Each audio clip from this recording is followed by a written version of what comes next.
All righty. Let's just bow our heads quickly. Just very quickly. Just bow your heads there. Most gracious Father, we thank you, Lord, once again. You brought us here a whole month and just kept us and holding us, and we just thank you so very much for that. So we thank you for the setting the meeting. We thank you for the city that is here, the residents that are here, all coming together, Father God, because of you. In the name of Jesus, we pray and ask that all we say together. Amen. Amen. Thank you, Pastor. No, I gotta stand. I can't see it.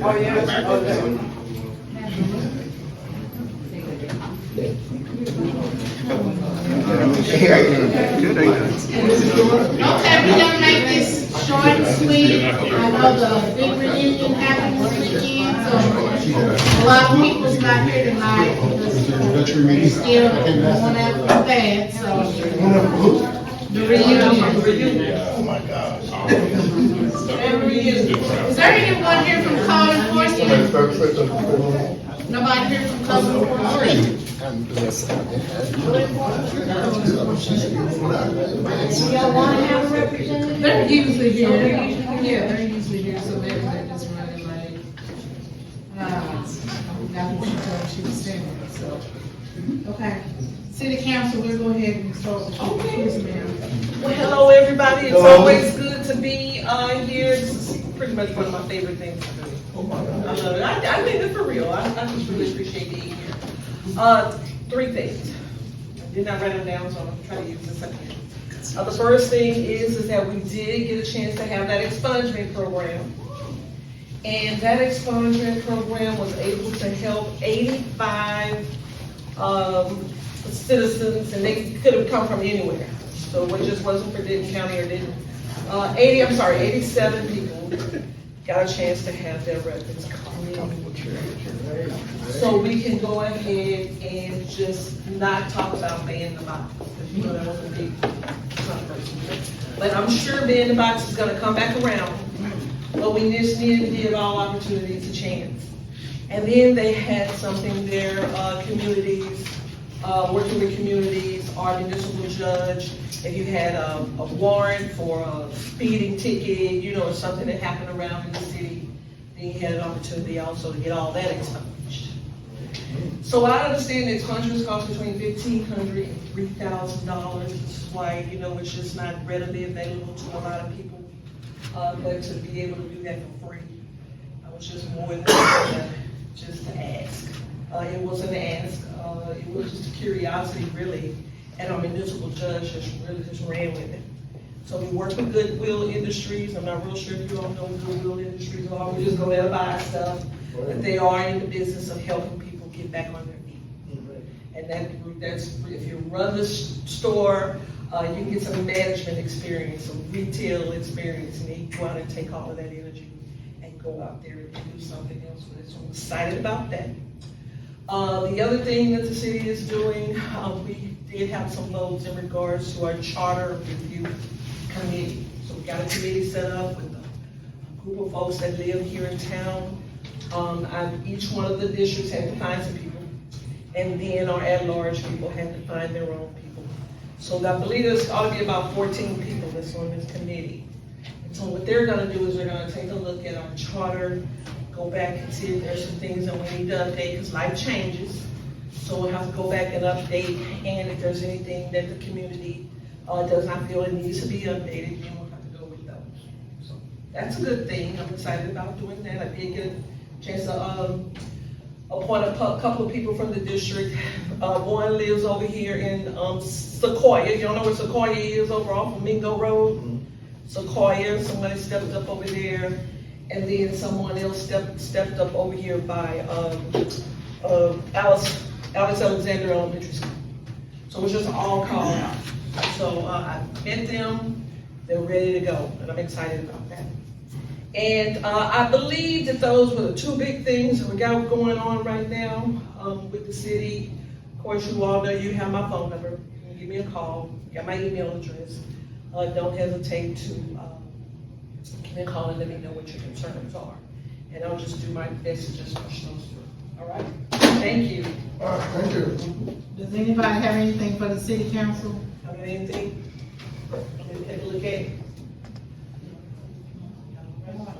Thank you. Well, can I ask a question? Sure. Can we discuss the SAP, that small area plan that's going on? Oh, yeah, that's the other thing. We'll do that later. Oh, okay, so they're here. If it was with you or. Yeah, they're here, but I do know about it. I did get a chance to attend a couple of those meetings with, the people that were on that particular committee, and I just know that they kept tumbling forward. So, and I do know that it went in front of the, planning and zoning, for their approval and review and all of that.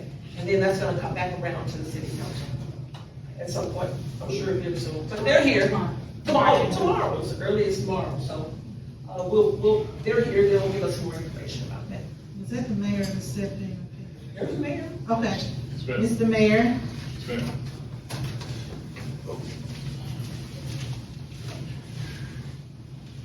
Hold it back in for his third term. Yes, All right. sir. Yes, sir.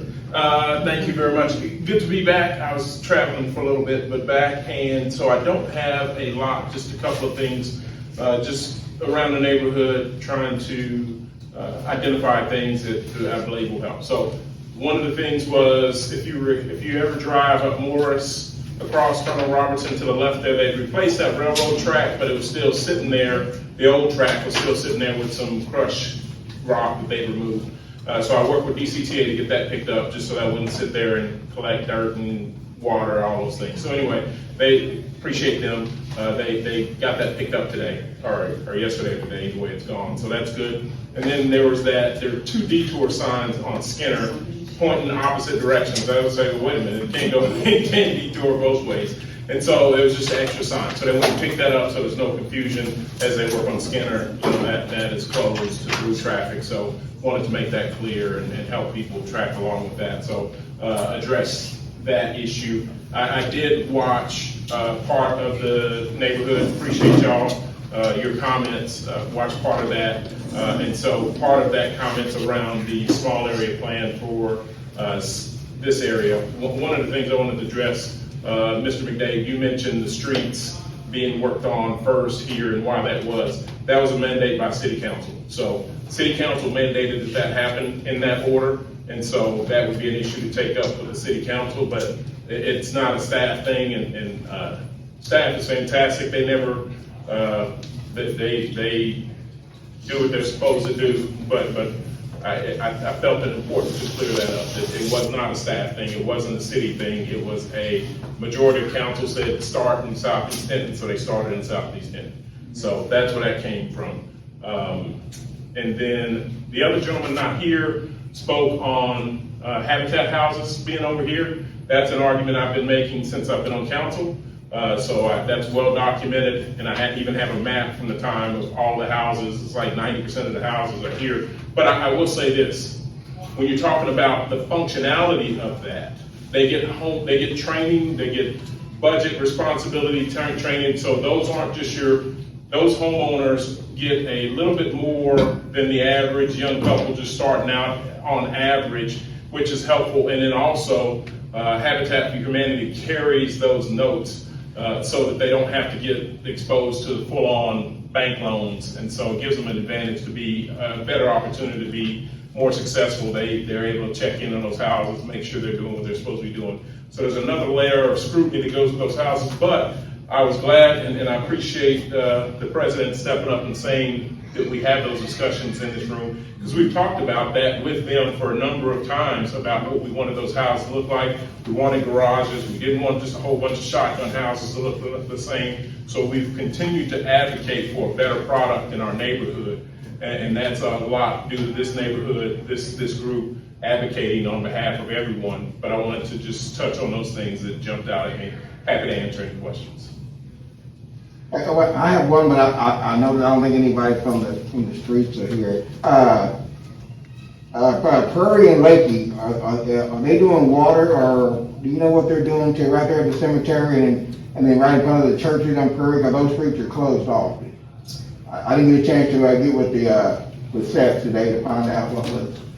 Yeah, I believe so. If they're which seems weird. I don't know the timing. I thought they had redone those streets already. Yeah, that's what I thought, Yeah, yeah.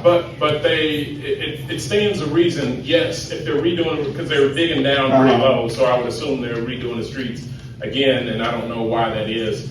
So I don't have an answer there why it is, but yes, if they're redoing the streets, we are doing the utilities as well. Okay. That's kind of, again, council direction that if we're gonna tear up a road, we might as well make sure everything is new underneath there. So, don't know the timing on why it's circling back so soon, but, if they are, I would assume that water and all those other utilities are being replaced as well. Okay, 'cause I know, earlier, when I went to the, American Legion Hall, it had temporarily shut down, because I think they broke a pipe while they were out working, and a lot of the places where they were out of water. Yeah, Yeah. okay. So I didn't know exactly what they were doing there, you know. Yeah, I had to check on that. Obviously, that new pavilion's finished. They should be working on the pergola there, the shade structure there at the Legion Hall soon. That's on my list to follow up on tomorrow when we go in for our meeting, because that's important that we get that done. I know we've waited for Juneteenth, so we're not having construction during that, but we need to get going on that. So Okay, thank you. that's other addition. Anything else? Thank you for that. Yes, ma'am. I know that, like you said, the streets, I feel like they have really messed up a lot of these streets at the end of here in Bradshaw. If you at that stop sign on Perry, and you come in the turn, that's the worst, they've got this thing out there, it don't even make sense. And then they did the same thing up here by Fred Moore School. They had it at my house, but I made them take it down. What's the name of back there? They'll tell you, I made them take it down. That thing, I noticed they have, cars have ran over that deal up at my Fred Moore. Today they was out there putting, making it red, so I think so people could see it or something. That swing out, that big old thing, I don't know what it's called, but they told me it was for handicap. That's not a handicap deal right there. No, it's a bump out. It's to narrow the road. Do you think that is appropriate?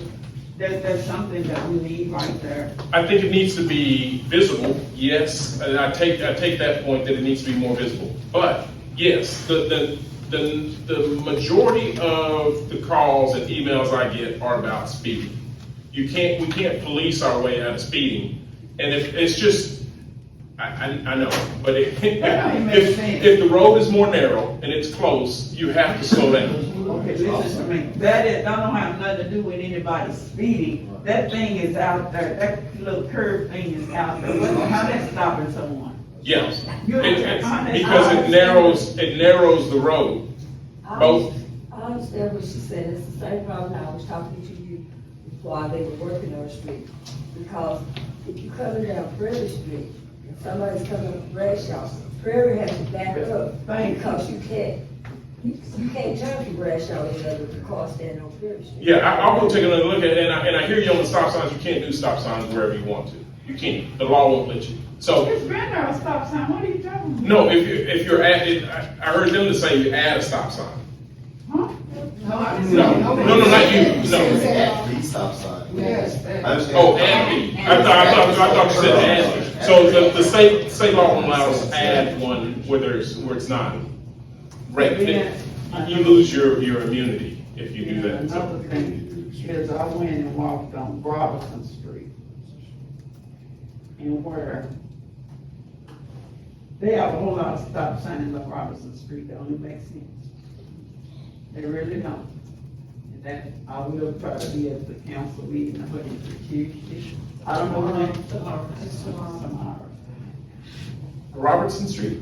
Yes, they got signs, after you turn the curve, they got signs, stop sign, and I don't know what we need all them stop, no, it's not, it's no parking. No parking. Yeah, they got no parking, here no parking, and I don't understand that.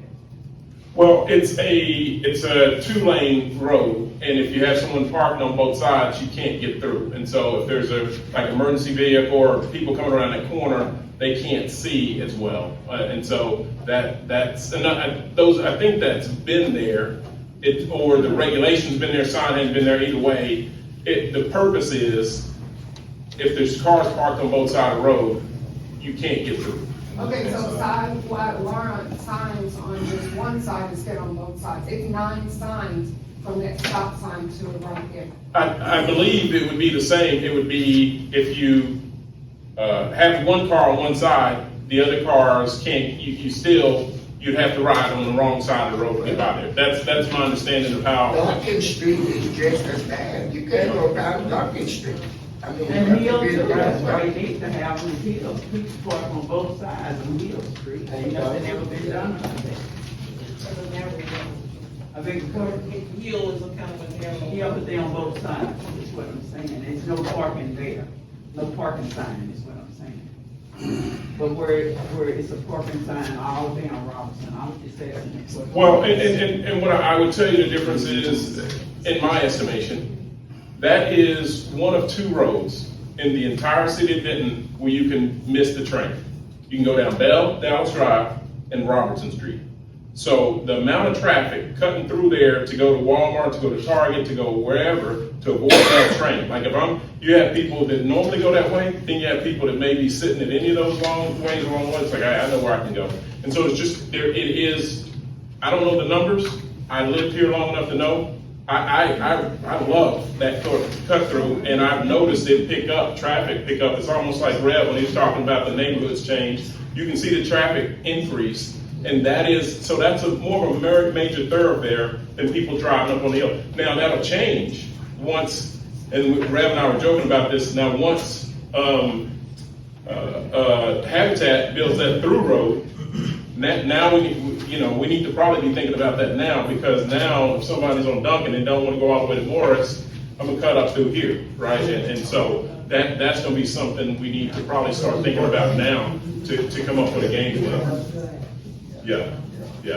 But Mayor, can Yes, ma'am. you just drive down that street and be objective? Yes, ma'am, I made a note. It seems, it seems excessive to me. Oh, no, all the signs? Stops, all the signs. Yes. It seems, I mean, there might be good reason it's the right sign, but it just seems very excessive to have that many signs. On that street, just check it out. Yeah, no, I've seen it. I saw when they put the cones out. I understand. And so, yeah, I take your point. But that's the intent behind it, is to make sure we can get through there with, people can get there. Just the neighborhood, people cutting through, fire, everything can get through there. Yes. Yeah, I have one more thing I forgot to mention to you. You probably won't be able to see it anytime soon, but right there in front of People's Funeral Home, when it rains, I don't know if you've actually seen that, but the drainage, there's no drainage there. It becomes a man-made lake. It is a big puddle right there at Mulberry and Wood Street, right there in front of the funeral home. Okay, in front of the funeral home on the corner by that house. No, from People's Funeral Home, the house across the street, right there at the stop sign. Okay. It's a big lake whenever it rains there, whenever it's good heavy rain. And I asked Ed about the drainage, but he was like, well, it's kind of hard now since it's summertime and there's not much rain, but he was gonna say, when there's a good rain, he was gonna drive around the neighborhood and see if there were other areas, but that is one real bad place. Okay. Yeah, they just finished that road, but so I'll see what plans they have, if any, or how to mitigate that, and maybe Okay. I'll just see what options are available to. Okay, I may still have the picture. If I have the picture, I'll send it to you. Certainly, All right. yeah, and I'll get with Clifton. I'm Okay. sure he does have pictures or whatever, Okay. yeah. Or Ronnie Moe here, I'll give him a hard time. Yes, So, the signs that are in front of the cemetery, what's the objective for those? which signs are there? No parking, no standing? I'll have to drive it. I don't recall those signs being there, but my guess is if you're having funerals, you want people off the street into, that's just my guess, not seeing it, but I'll drive it and see it. On Prairie. Yeah. Yeah, because I know another concern there was the how far you have to pull out to see, and so I knew that was a concern, but the sidewalk gives you, it's uncomfortable certainly, but the sidewalk gives you enough to where you can peek around the corner before you pull out. But that was another question folks had, so. Anything else? So I will. Yeah, I have some. I'm gonna drive Bradshaw and Perry. I'm gonna and look at the water. The water in front of Peoples. Okay. I'm just wondering, so when people come to Clara's Kitchen, where do they park? That's an issue. They can go down to the right or with the small parking lot that we have. But when we have like, DoorDash or other people, when it's going to the left of us, they're not able to park over there because there's signs. There's signs all the way down. Yeah, to Moore Street, on both sides.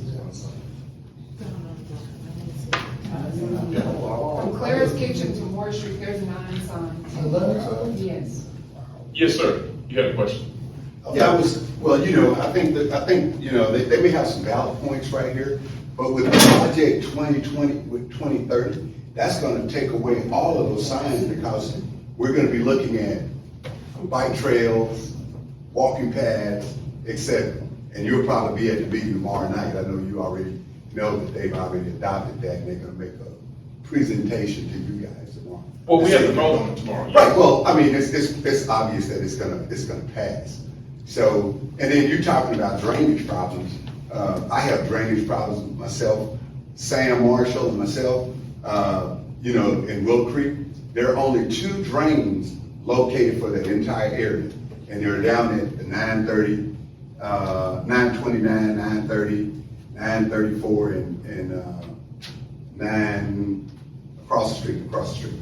So whenever it rains, like it did today, the water just comes across that empty lot and it comes across my backyard. And then if you try, it takes anywhere from a week for the water to dry up so I can go out there to mow the yard because it's so mushy, because all the water exit Willow Creek to those drains. So, when you get a lot of 930 right here, where the trail is. The trail right there. Yeah, That's the only drains for that entire area. So the water just cascades that way. Yeah. And I can show you pictures. I've shown pictures to the Denton appraisal district. I've been flooded. Miss Cooper, she's been flooded 3 times. She's 84 years old. So drainage is going to be a problem whenever you introduce that 2030 project that you guys are implementing. Well, I don't see much.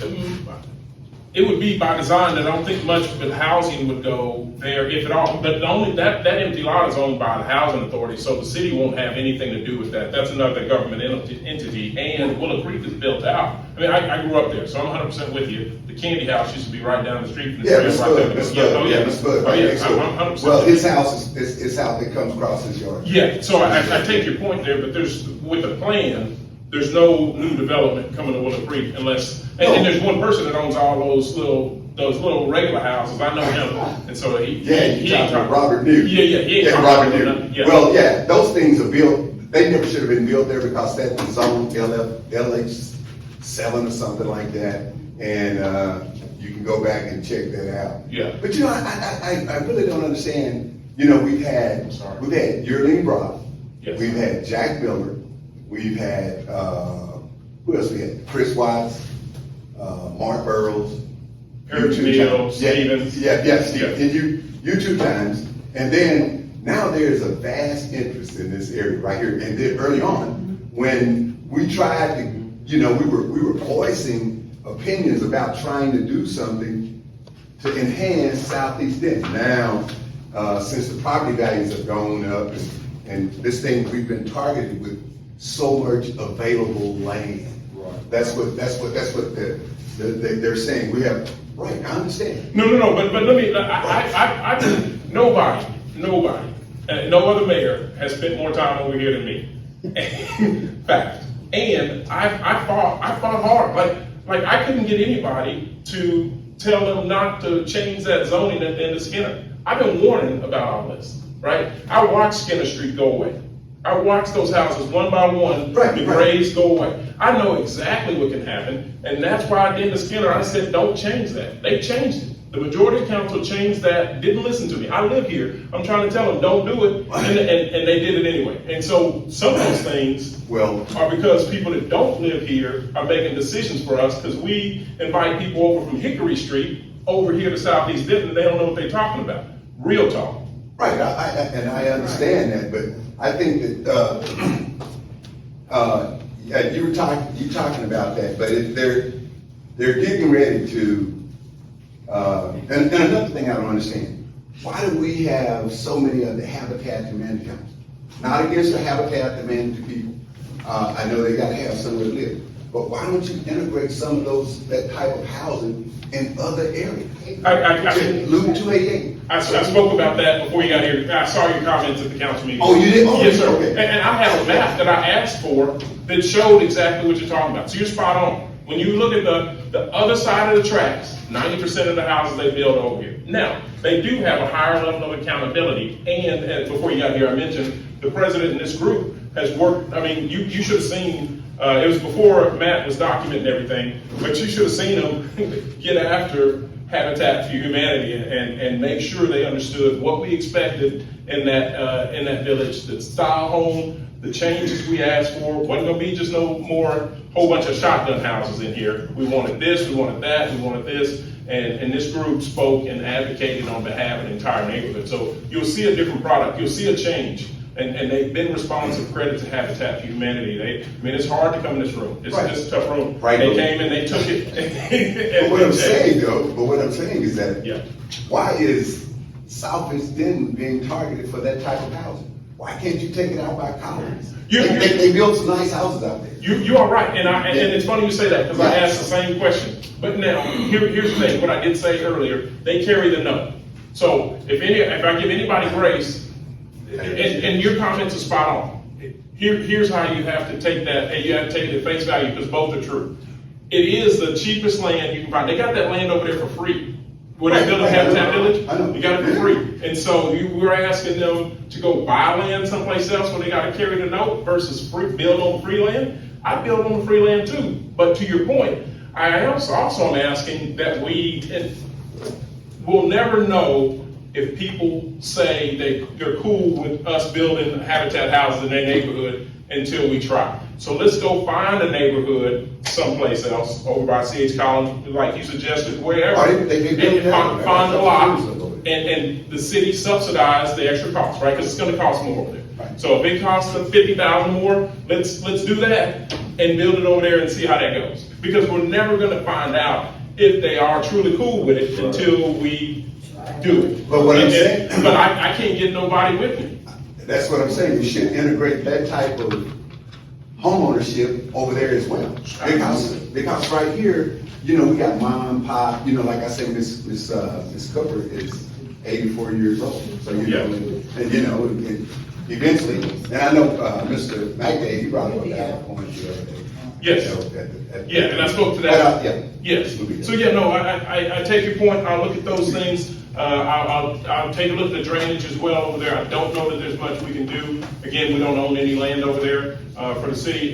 But I will speak to, there won't be any bike trails on Robertson because I don't know that plant, because they expanded it the way, and that's just my guess. But I'm just saying the property they changed on the south side of the road is private property. That I guess it used to be a gas station. Yeah. They changed that to MN. So we don't have an easement enough over there to do it. And then you got a sidewalk on this side. You got Raymond's house and that other house. There's not enough. We'd have to put somebody out to widen the street enough to add a bike lane. And so I hadn't looked at the plan on that street specific. But I'll tell you, just from I don't think the plan says it. We'll see. They'll be up here. No, I'm just. but I there's not enough easement unless we put somebody out. Okay. And I don't think that staff suggests, because you'd have to get all those houses around that bend, right? That's just the math of it says Robinson Street won't be expanded for a bike lane.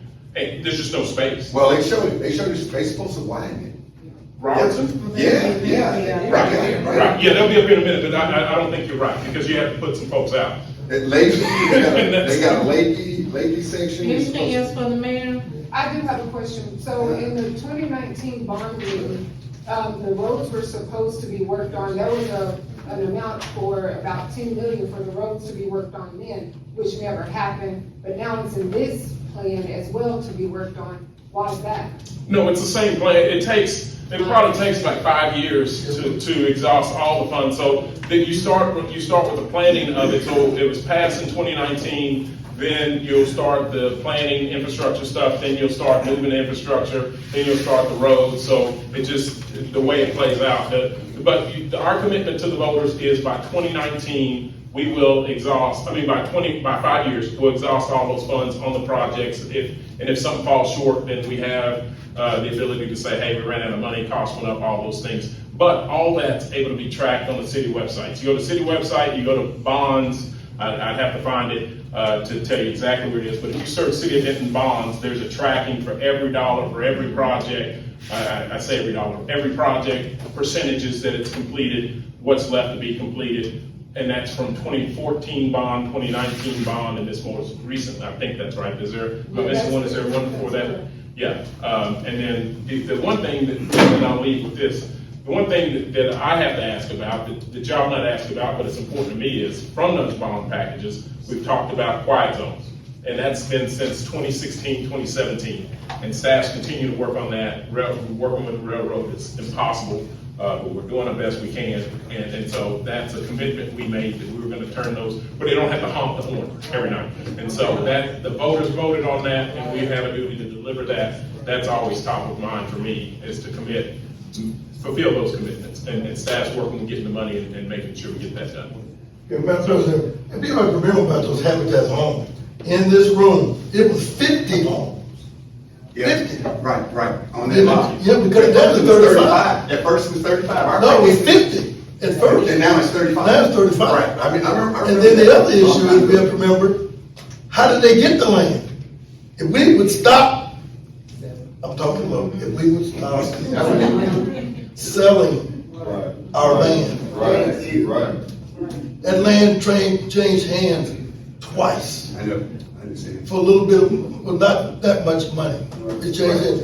All that ain't by the woods. You know, we live right across the street from the woods. You know. I know. You know, 'cause I used to, right there, and they moved up. Miss Colette. Took the Quaker home and moved it. Yeah.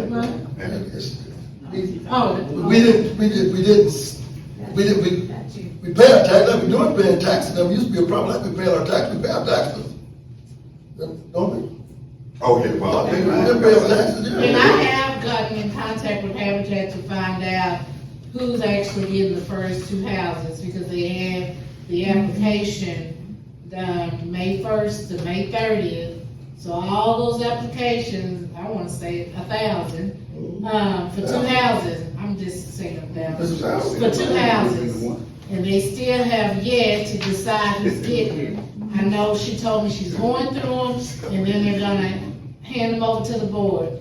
And all I know about the board is that Pastor Chambers is on that board. Yeah. So we will find out next month who actually is getting the houses, so. I'm gonna tell you one thing, quick, and I get very quickly. But you all also have to be reminded that, this community has smaller cottagey type homes. And so when these, Habitat or any other developer comes in, they're always tasked with bringing the same type of flavor and feel to, that community. So I'm not saying, Habitat this or that, but just imagine if somebody purchased some land over here and decided they want to put a little mini mansion. And y'all see, because they can, it's their land, and y'all see those little mini mansions start popping up, which I've seen before in neighborhoods like this. That's also a concern. So I know that there's a variety of types of homes here. I've heard the mayor say that this should be a single family dwelling home neighborhood. We are starting to see some little apartment type complexes coming up. I think there's one over, near, I don't know what street that is, right over outside of Moore Street, across the street from the school. And so it's just, I would much rather see that same kind of maintenance of a smaller, community space than somebody actually buying 2 lots and putting something really big, because it can happen.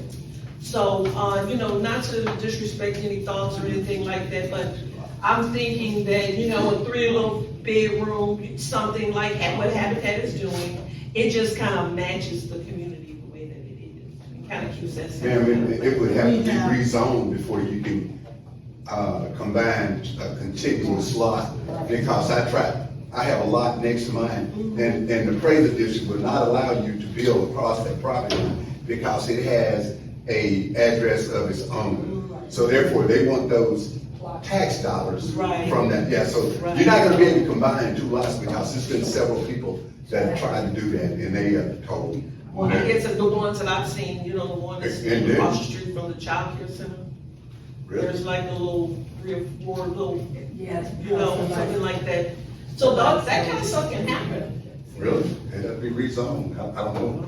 We're moving on to the police now. We have the interim chief here, she's gonna come up, introduce herself, and You ready to serve on the board? Yes, ma'am, sorry. Hi, everybody. My name is Jessica, and I'm honored to be here, and I'm your interim chief. I've been here for about 3 months.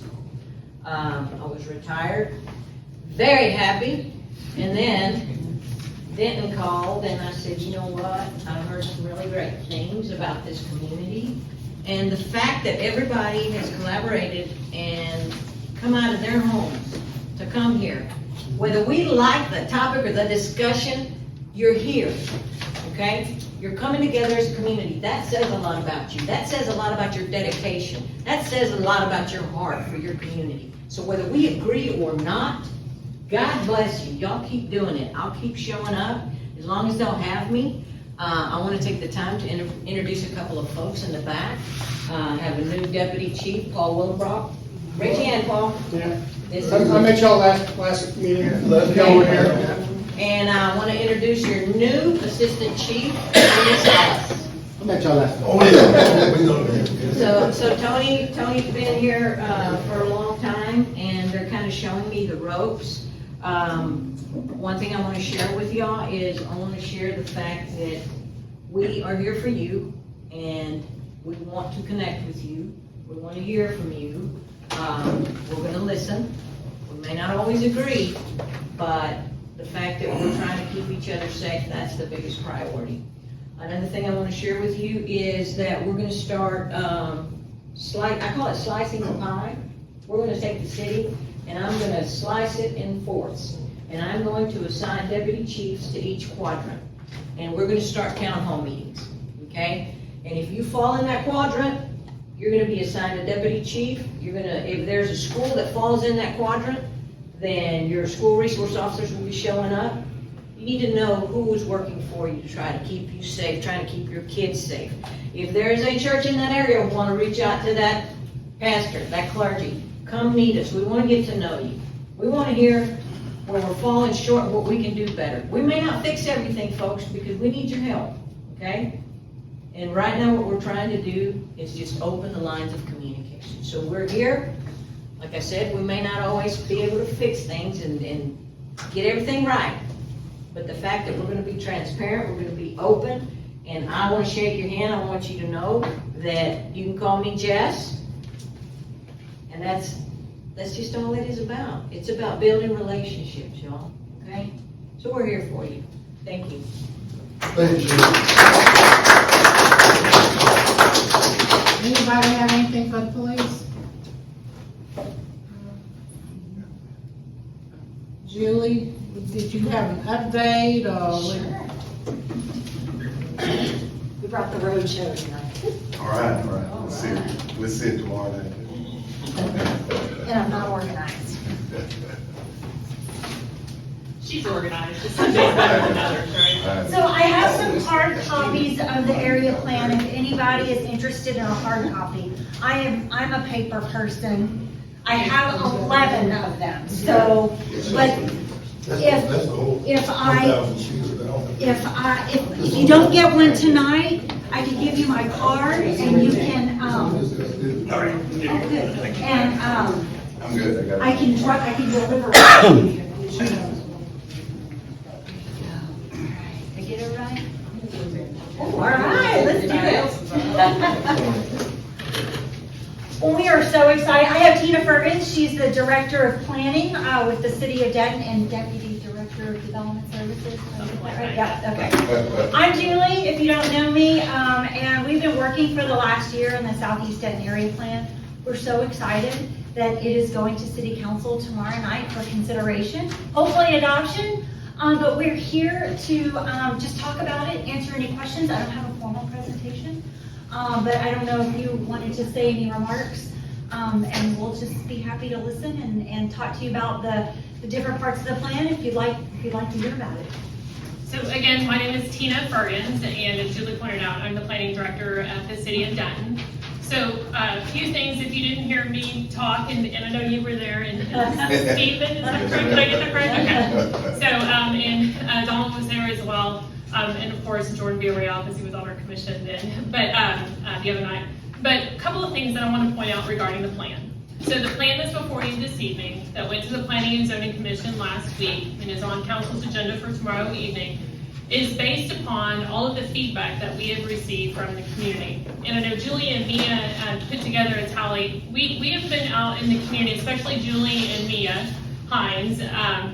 They have been in the community more than 40 times with soliciting feedback from property owners, residents, business owners, any other stakeholders within the Southeast Denton project area. They have, where we had formal engagement events where we asked you to give us your contact information, we made contact with 107 people.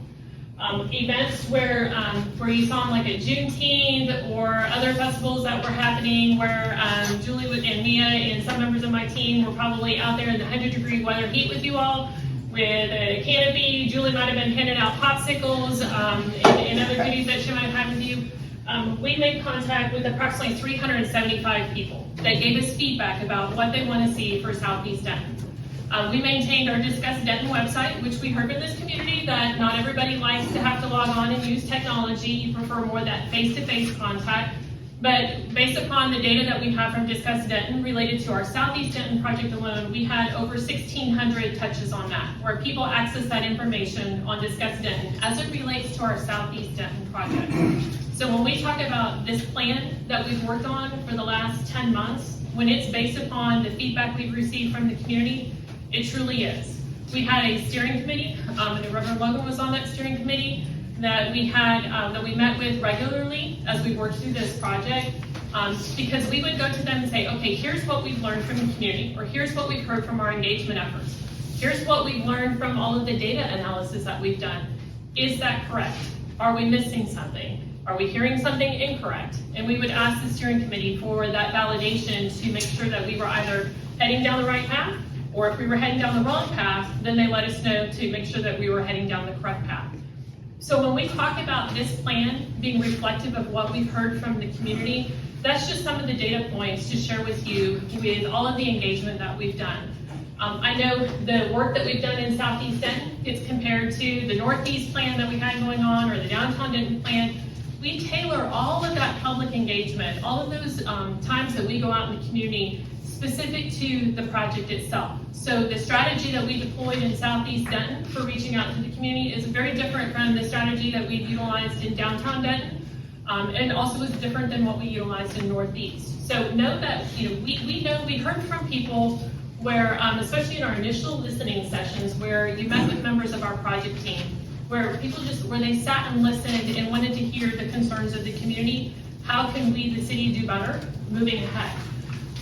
The Southeast Denton area plan was done at the request of City Council.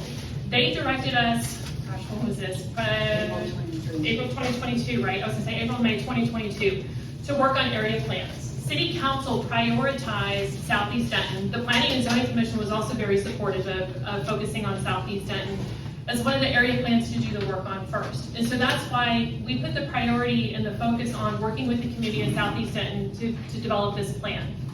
What this plan is, it is a vision plan, right? It sets the vision based upon the feedback from the community for the next 15 to 20 years. You helped us define the vision for Southeast Denton. You helped us define the goals for Southeast Denton. And our team worked to develop all of the action items that are in the plan to help the vision and goals become a reality.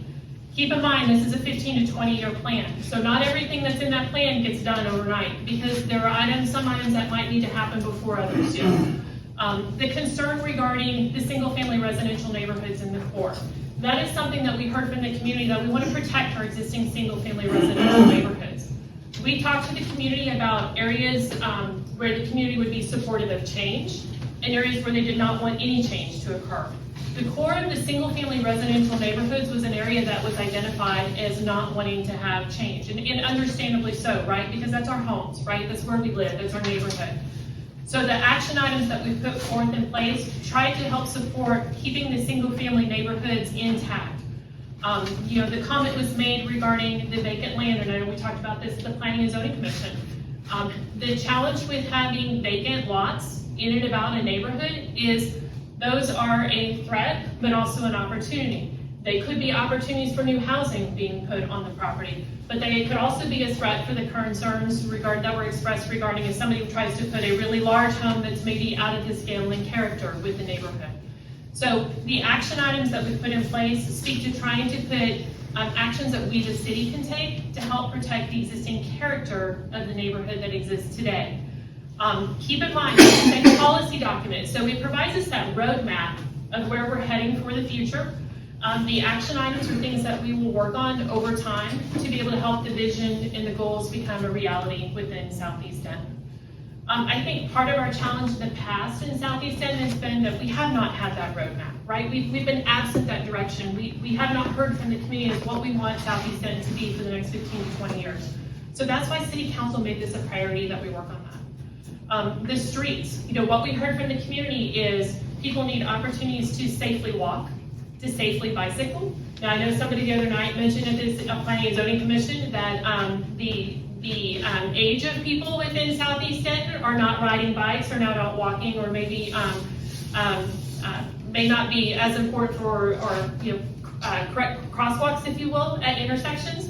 But what we've also learned about Southeast Denton is 64% of the residents who live in Southeast Denton are under the age of 40. So that also tells me we do have a young population in Southeast Denton, based upon the data.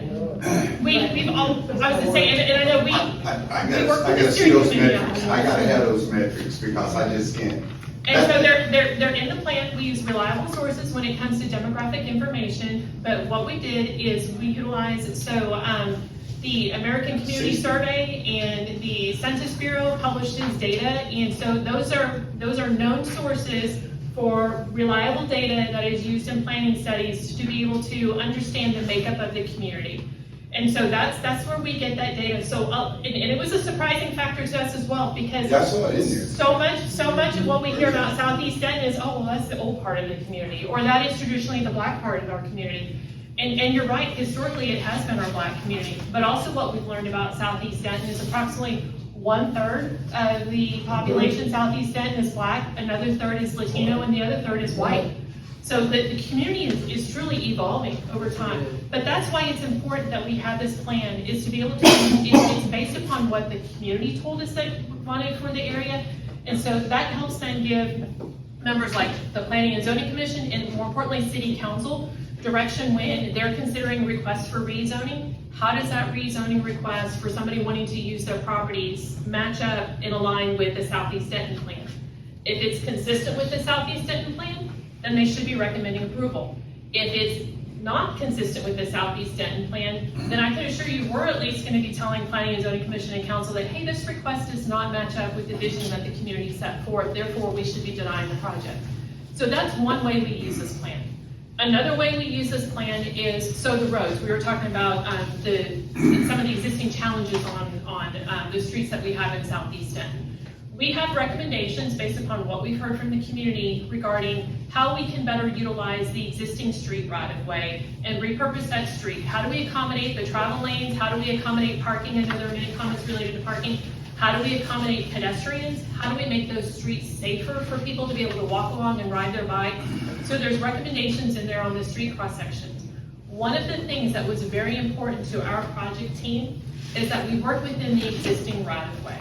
What that means is streets have an amount of space, if you will, that are allocated to them, and we call that the right of way. So we try to work within that existing street right of way that's there. So if it's 60 feet, we're trying to work within the existing feet. Not trying to put something out there that's 110 feet wide within 60 feet. We work within the existing 60-foot wide cross section. If there's 50 feet of right of way, we work within 50 feet of right of way. If there's 85 feet of right of way, we work within the 85 feet of right of way. Because we understand, especially in existing neighborhoods, that if the city were to acquire additional right-of-way to do additional improvements, that's where it becomes very challenging, right? Because then we're coming and talking to each and every single property owner about needing to have the additional right-of-way in the city acquiring property. So that's why we've put recommendations forth that work within that existing street right-of-way. I'll get your comment in just a second. I want to make sure I address a couple other things. Oh, okay. I want to know, how was this presented to the community? The reason I'm asking, because Julie and Mia came to me, owner of Claire's Kitchen, and it was presented to me a totally different way. It was stated that they wanted to have a meeting with the community just to get to know the community.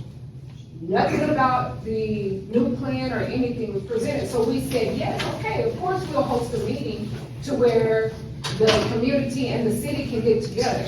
But then now it's put out there that we agreed to everything and we didn't, because we knew nothing about the plan. So do you want to talk about the variety of engagement events that we did where we reached out to the community and how we presented the information? Sure. So yes, me and I came with flyers to put at Claire's Kitchen for the visioning workshop, for example.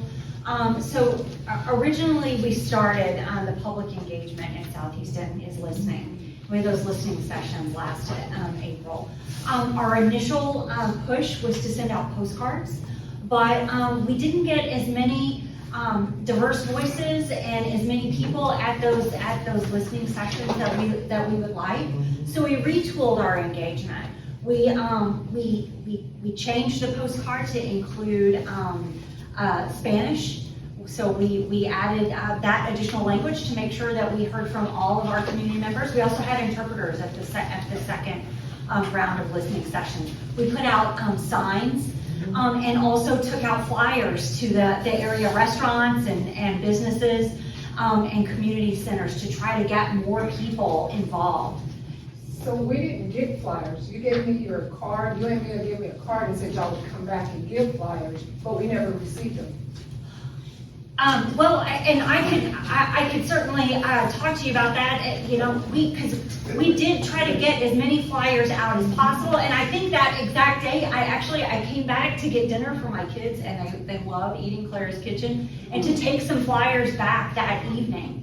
So if that's the same time I'm thinking of it, I could be wrong. So, but we did try to get flyers out to as many places as possible.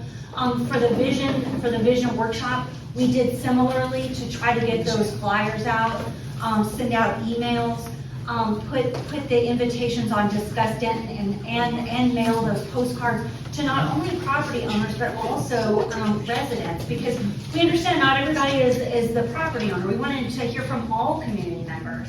So we've tried to touch people as many times as possible. We've also done intercept surveys because we understand not everybody wants to come to a community meeting. So we try to go where people were and go to the American Legion as well as the MLK, set up a booth to Juneteenth, both 2023 and 2024, National Night Out, The school events? school events, yeah, so we back to school. So we've tried to get in front of as many people as possible.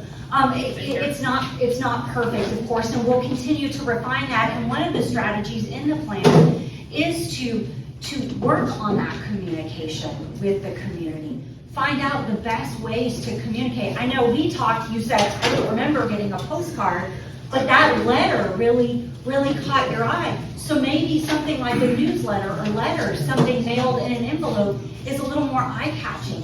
So all of those things that we want to work with Southeast Denton so that we make sure that we are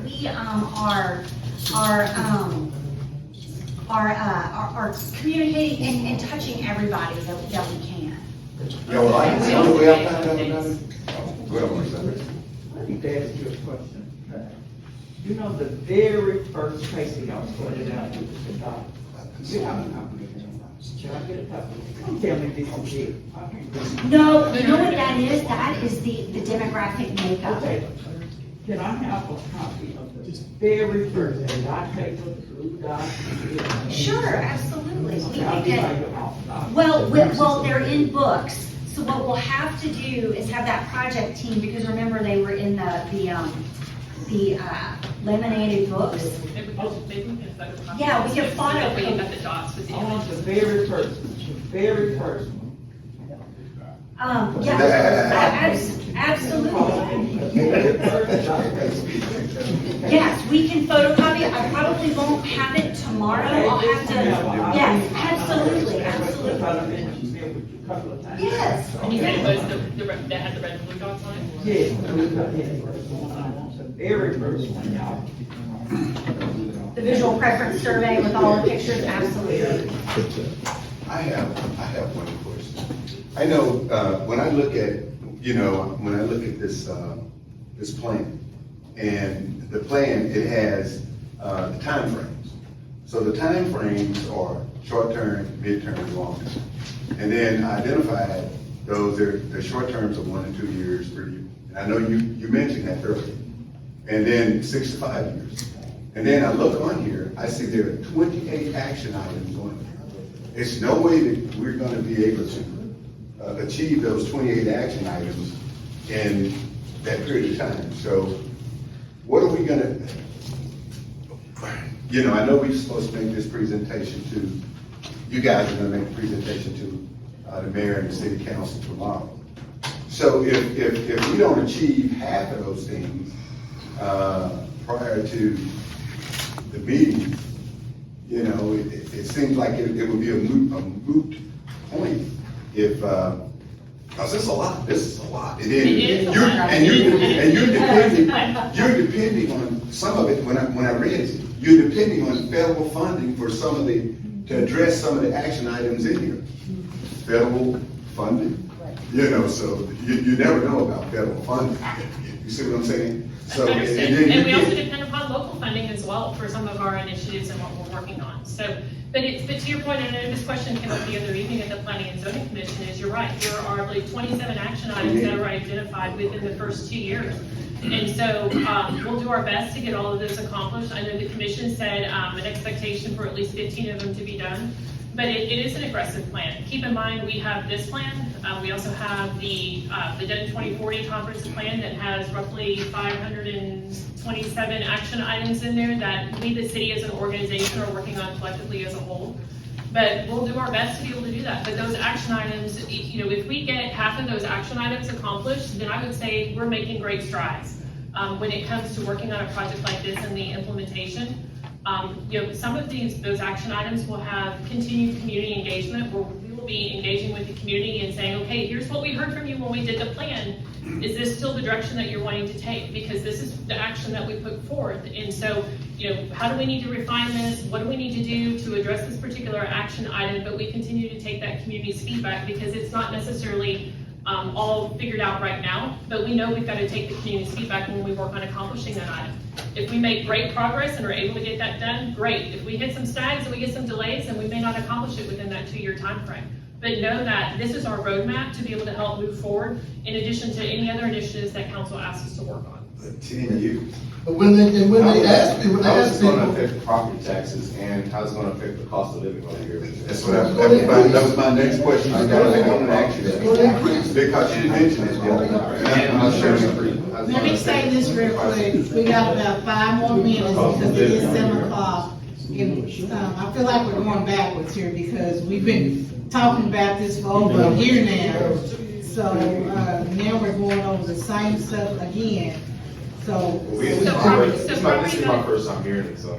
I know it is, and it's tough because these people been down in this American Legion to the Martin Luther King Center. They've been down here. I thought of another blue and red dot on the graphic on the screen. Then we go to the meeting, we doing blue graphs, yellow dots, and red dots. And we have to understand, when they come back and talk, one quick thing. When they talk to the people on Maddox Street today, it's different than the people that live there in 1970, 1980s. In Skinner Street, those people are different now, so they're getting a different input, and they come back 10 years from now, they don't get a whole different new input. Skinner is defunct, so yeah, we don't have to worry about that. Yeah, but I'm talking about the thing, like, when we bring up the idea about Claire's Kitchen, Sweet Pie Shop, they ask people about that, some people don't know nothing about that. Right. And they get that input from different people that are in the community or new.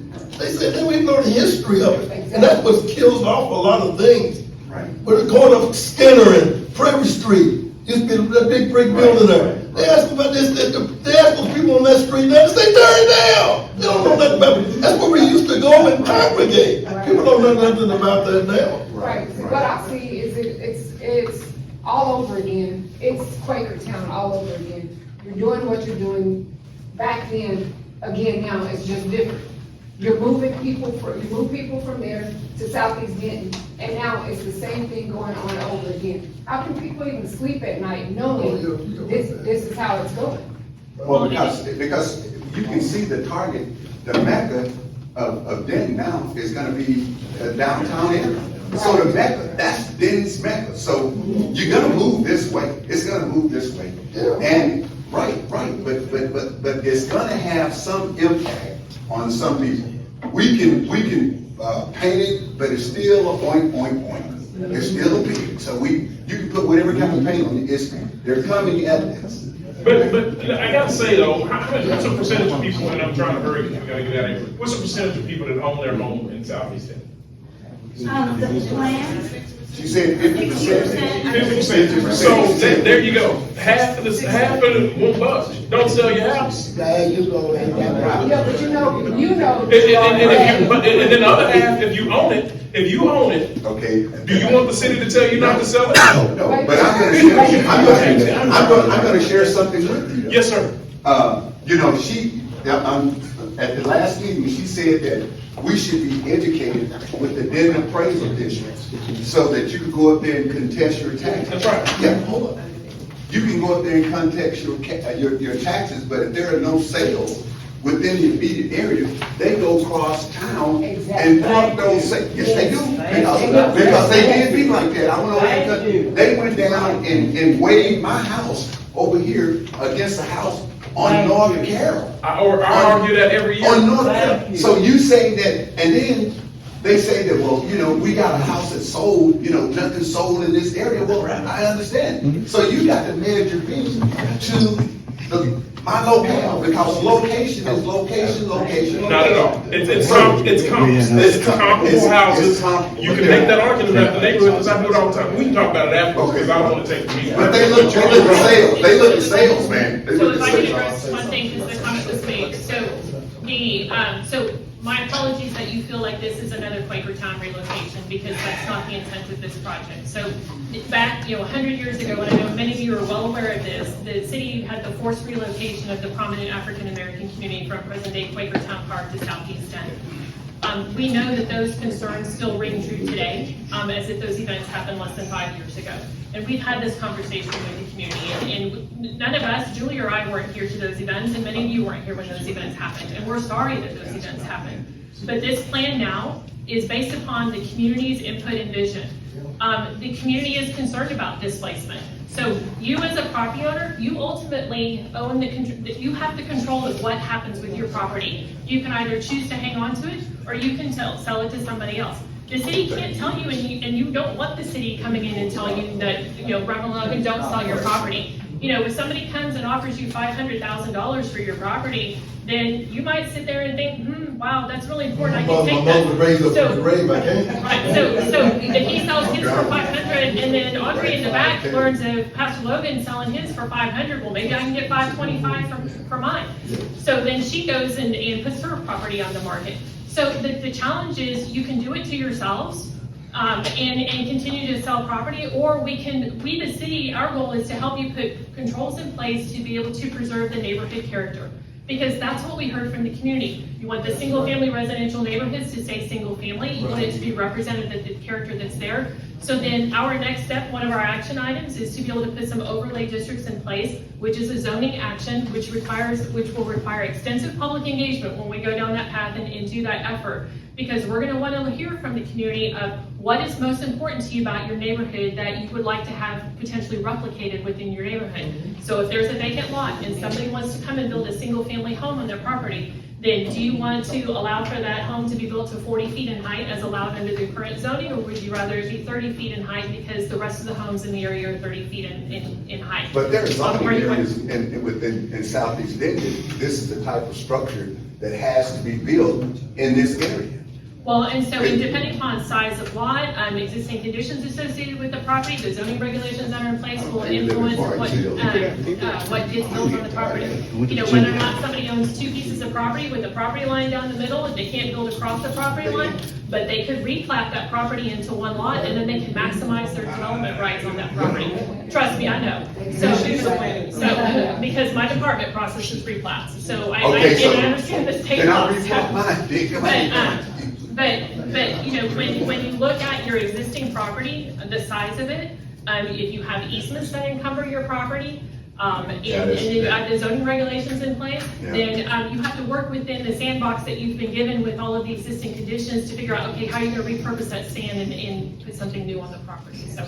I know you were trying to cut us down, and when it comes to planning, I can get passionate and talk a long time,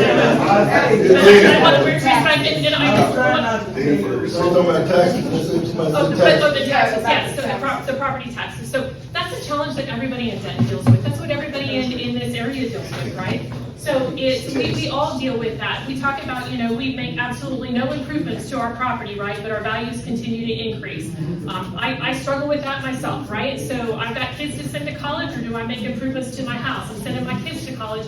I don't have money to invest in my house, but you know what? The central appraisal's coming around and saying, well, hey, your property seems to be a higher value, regardless of what action I took on my property. That's one of the challenges that we all have as property owners here in Denton. How much is the plan going to increase it? That's what I'm Pardon, how much is the plan going to increase it? The plan's going to increase it significantly, or it's just going to go on as normal? Well, you got So again, that's where it goes to us trying to work with the appraisal district to make sure that they are doing fair appraisals within the neighborhood. And to me, that action item should be applied citywide, right? We actually had one of our sessions that we actually brought representatives from the appraisal district to learn more about their process, to learn, okay, what options do we have that are available? What the appraisal district does, they're bound by state law and the requirements in the state laws that they lay out how they are have to be responsible for appraising property. So it's that was something new that I learned myself in working with them, because we brought them in to be able to help understand, okay, what can we do to be able to ensure that properties are being appraised properly? What tools and resources are available for us to be able to help educate residents on that appraisal process? And then what rights do we have in order to be able to appeal those appraisals? What kind of information do we need to bring to you in order to be able to appeal our appraisals? So we invited them to the conversation to see if we could learn more and see what tools we have. Unfortunately, under Texas law, we don't have a lot of tools right now.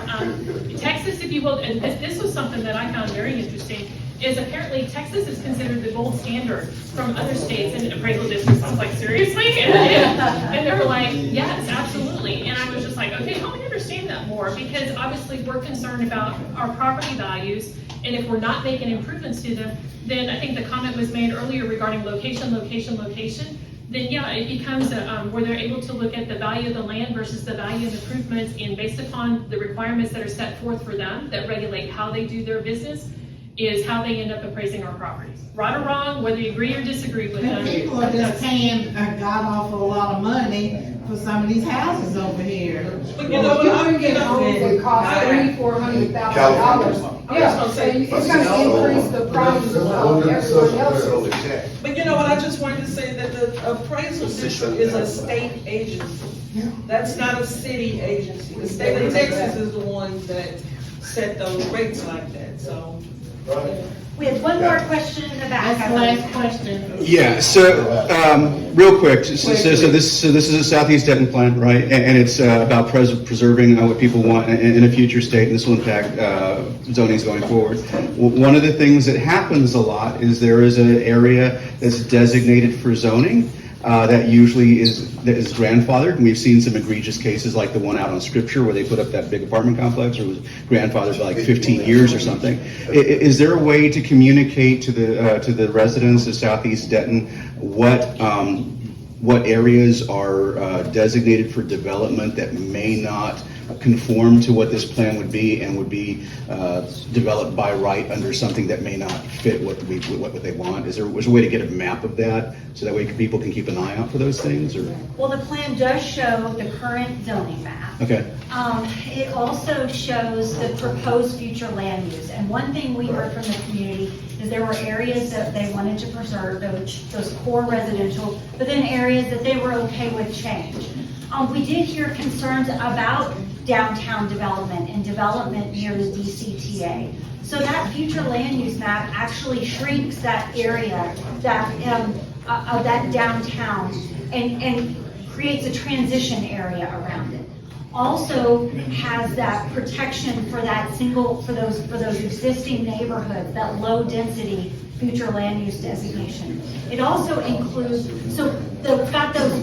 that vision of the community, that this is where that future land use, the residential needs to be preserved. Here's some areas where commercial, like along Shady Oaks, where the community was open to change or redevelopment.